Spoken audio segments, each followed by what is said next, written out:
you just want to give a brief overview of KettleHouse and like the company culture and why you wanted to work here? Yeah, absolutely. So, KettleHouse, as you can see in the background, we've been open for 29 years now in September.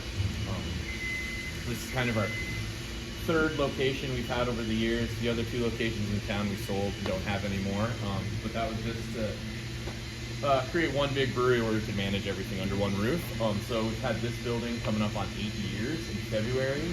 And I've been the head brewer here for coming up on 6 of those years, 6 or 7 of those years. And then I've worked with KettleHouse also for 12 years now. So I've been here quite a while. I've been through the ups and the downs and all the new buildings and everything. And then one of the biggest reasons I wanted to work here was I really just wanted to work in a brewery. Of course, awesome, sounded awesome, right? And then I got hired, luckily, with no brewing experience, no brewery experience whatsoever, and just got trained up through all those years from this place. And so that's one of the culture things too that's great, is they'll train you to do anything here. And so from there I was able to become head brewer. And then culture-wise, we're kind of a bigger size brewery. I have 15 employees, but out of all those employees that I have on the production, we're all really close friends, really good, tight group that hangs out a lot. So yeah, and then the brewery itself, right now produces 26,400 barrels. That was last year's number. At the end of this year, we should hit 28,000, surpass 28,000, which would be really awesome. So, cool thing about last year when we did that 26,400 barrels is we cracked into the top 100. So we became one of the top 100 biggest craft breweries in the country, which is really cool. So we're pretty proud of that and the growth that we've had over the years to get to where we are right now. What does the process look like for coming up with new ideas for beer, whether it be like something as iconic and recognized as a Cold Smoke, or something a little more cool like collaborating with Pearl Jam and the Montana Pool Service? Yeah, so Cold Smoke is our staple beer. It's our number one seller. Take that number I gave you earlier, that was 26,400 barrels. Out of that, probably 16,000 to 17,000 of those barrels is Cold Smoke. So, we're sitting between 60, 70% of what we make is Cold Smoke. So that one's been established for years from our owner, Tim O'Leary. But then with newer stuff, new beers, we kind of have a process where myself and my brew team and everything have ideas of what we think is going to be a really good beer and what might sell. But then we got to talk to the marketing team and the sales team. They actually have a really good feel on what's going to sell out on the shelves in the market, and then also they can contact our distributors so they can get a feel. So it's kind of a team effort all across the board on what we think is going to sell. We have a concept of what we think is going to sell, get the green light that it would sell, and then we kind of sit down. I kind of give my team a direction of where I want the beer to be, and they kind of write the recipe and go through there. Stuff like the MPS, or the pool service that we did Pearl Jam. That was the second time we've done that. We've just been lucky enough that they reached out to us, the first time, had a concert here. Wanted to collab on a beer. They do it in Seattle. I forget which brewery they've done it with in Seattle, Fremont or Georgetown. But then they came back again for a concert, obviously, this past summer, and reached out again to do a beer. And they kind of had an idea of what kind of beer they wanted, and then we kind of follow that direction a little bit too. How involved were they, like the band? And Jeff was semi-involved. They had the idea of what the beer they wanted. He did a lot of marketing help and stuff for us, but beyond that, that was kind of all it was. They knew. They putting the logo on the can, of course, was a huge thing for us, and so that's kind of cool. It's been a really cool collab that we've done the last couple of years, and obviously for a great cause, for helping build skate parks. Yeah, they actually made a skate park in my hometown. Where's that Troy. at? Troy? Oh, yeah. Cool. Right on. Yeah, cool. awesome. That's sweet. Yeah. How did the KettleHouse Amphitheater, how'd that come to be? So, the KettleHouse Amphitheater actually is all through Logjam. So, they operate and run that. We actually built our brewery in this spot, had that land over there, and he came out, Nick Chakota did it out to us, and was like, oh, I would love to build an amphitheater out there, like with your brewery. I think that'd be really cool. So, we gave him that section of land. They leased that land from us. They built the whole amphitheater. They staff it, manage it. Cool thing about it is it's It's called KettleHouse Amphitheater, so it's great marketing for us. And then only our beers sold in that amphitheater for all the shows too. So really cool on that side. It really just was like perfect timing. I think we didn't know what we were going to do with that property over there in that section of land, and he came to us wanting to build something, and kind of like, oh, cool, that'd be really awesome for us. So when did it open up? I think it opened up 6 or 7 years ago. We had a full year, maybe a year and a half, with this place open without having the amphitheater before it got in there. Like, what's your favorite beer, whether it be just like your staples or something special that you've done? Yeah, right now I'm really big into the hazies we're making, the New England IPAs we're making. Shady being one of our biggest ones. The New England style IPA, it's big Citra and Mosaic bomb. So just really love the hops, love the juiciness, love the hazy, the lower carb, how well that tastes like juice almost sometimes, which is great. And then another one that's just become a staple for myself and just all the people here is our 56 counties. So it's our American light lager, kind of our play on a domestic beer, and so that kind of has been a huge hit for everybody here. So last question, what does Montana mean to you?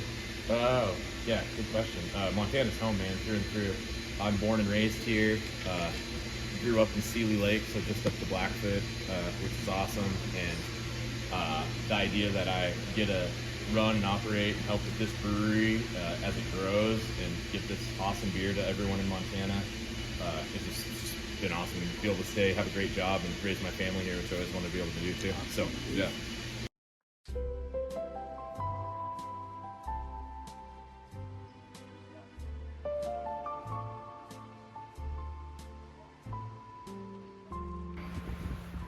First, we got the Cold Smoke. Cold Smoke, yeah. So the one we talked about earlier, Scotch Ale, our number one beer. Obviously, like I said earlier, a best-selling beer, but 6.5% ABV, so a little higher on the ABV. But obviously looks dark, but comes off as really sweet, really crisp, really easy drinking. Good notes of toffee and coffee, and really good malt background to it. But yeah, it's one of cheers.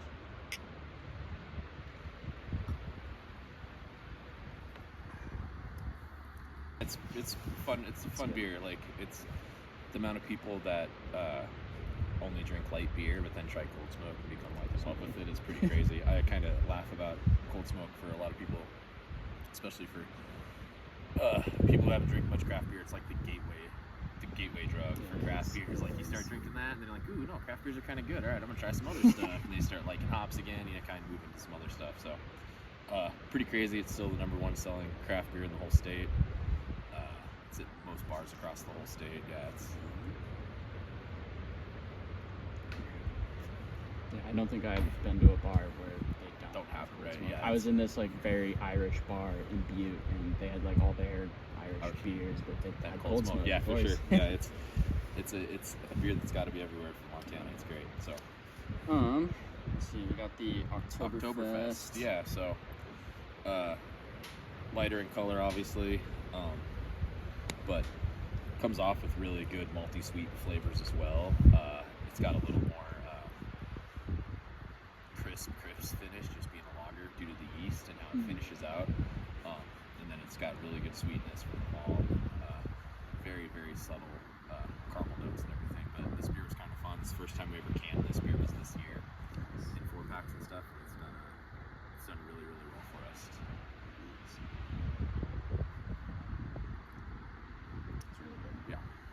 My first time having it. Very good. I'm excited for this raspberry hef. Yeah, so like the original. Yeah, so the Honey Hef, obviously the Hellgate Honey Hef original, and so for the tap room, we don't have regular on draft. We kind of just have this different version where we put fresh raspberry puree in it. So it's just a raspberry hef, so it's just fruitier, really balances well with the honey that we have in there and stuff. And nice.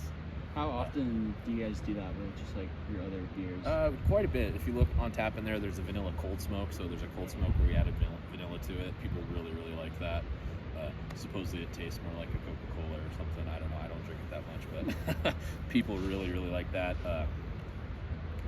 We actually do it quite a bit just to make things fun and easier. It's a really easy process where you don't have to make a full beer.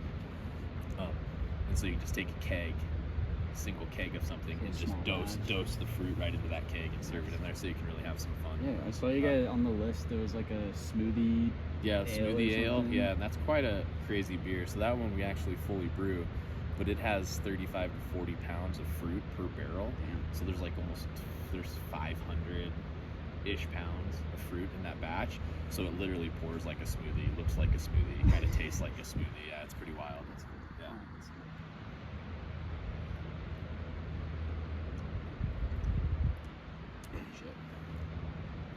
I might like that more than the original. Than the original, It's yeah. really A lot of good. people do. So it's just kind of fun. We've done some different versions. We've done blackberry hef.